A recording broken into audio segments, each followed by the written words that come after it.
All right, folks. Recently, there have been a few fatal incidents involving people of unsound mind.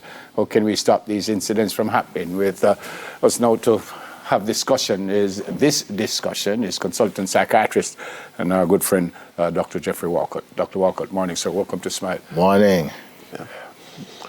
A mentally ill person doesn't necessarily mean an aggressive person. No. Right? So you can't just say because he has a little problem, I'm going to kill somebody. Right, that's correct. So how do we know when it gets to that area that we say, no, man, we have to be careful with Neville, man. It looked like we didn't know same wasn't, you know. Well, we knew he had a mental illness, but we're noticing something now that we didn't see before. So one of the things that we look at is in terms of the person's functionality over time.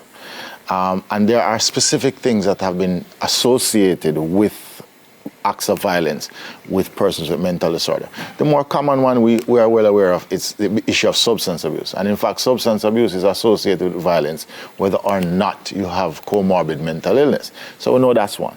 But in recent times, in a recent study, there has been the thought of when you have thought impairment, significant thought impairment. Now, it's kind of paradoxical because most mental disorders that we talk about, when we talk about mental illness, we're really talking about people with psychosis, which is a thought disorder.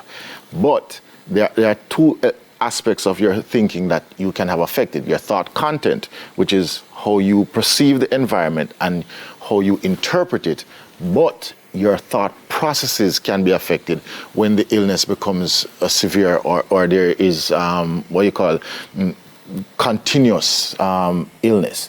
And the thought process is where the challenges become. Because the studies have shown that when you have impairment in thought processes, which is your ability to do, to plan, abstract thinking, to actually interpret what's happening around you, then the risk of violence increases. And so we have to approach the situation early, provide adequate treatment and follow-up care. I understand that, but I'm not certain you answered my question, though, because my question really is how do I know that that person is moving from someone who never used to the risk get of aggressive violence.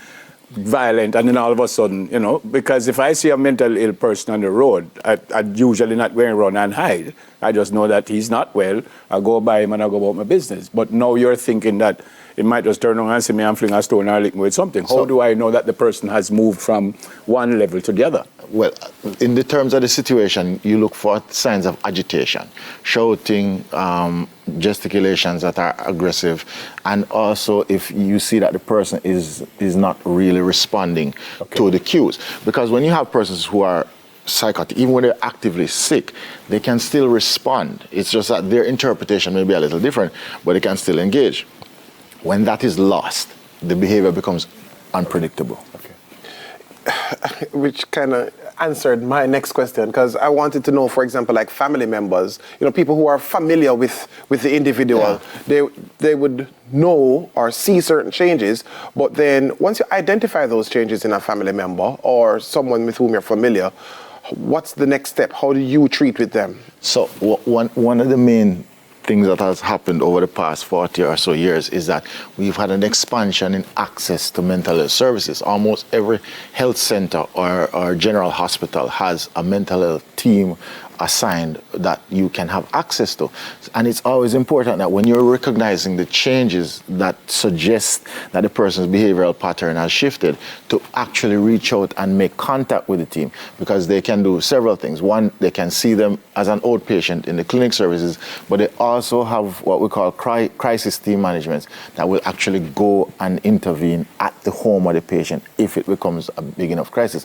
And I think that's where we are focusing on in terms of prevention, because the reality is a lot of the incidents that occur, there are signs initially that you can pick up on, and if you act quick enough, you can prevent it. Right. Now, let's kind of get our focus onto this recent incident of a 3-year-old chopped to death by a mentally ill man in St. Mary, I think it was, and 5 others were wounded. What can citizens do to protect themselves from an attack Is there anything that could have been done? I mean, hindsight is 2020, but hindsight is 2020, and the reason why tragedies are tragedies is because they can't be prevented. It has happened, but I think there are things we can learn from it. One of the main issues is that we know that we have to strengthen our community teams and their ability to respond to persons with mental illness in a more efficient manner. We also have to recognize that they have to have the tools. And this is very critical and important.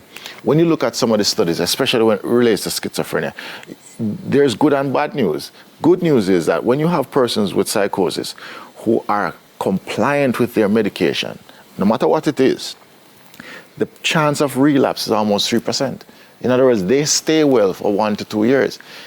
If they are not compliant with the medication, almost 9 out of 10 persons will have a relapse. The challenge is that only 50% of them will be compliant if it's left up to them to take the medication. So we have to have the proper tools to ensure compliance. Now, there are lots of persons who we'll see on the street. Some of them are just homeless, not necessarily mentally ill.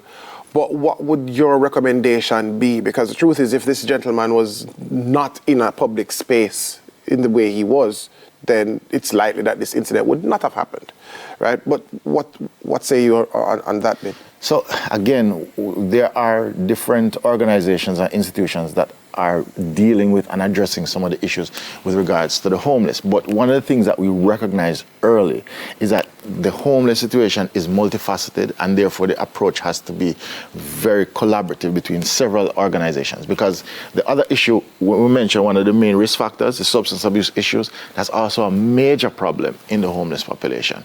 And so you have to have substance abuse, the NCDA on board, mental health services, and of course the Board of Supervision, and you have private institutions or charity institutions that actually have made a big dent in dealing with the issues of the homeless. In fact, when I was in charge of the community mental health services in Kingston and St. Andrew, we had collaborative clinics that we ran in some of these institutions because they were so effective in getting the homeless population in a set space that we could actually do evaluations and provide care. So it has to be a collaborative effort, and we have to do more of what works, and we have to be guided by the evidence.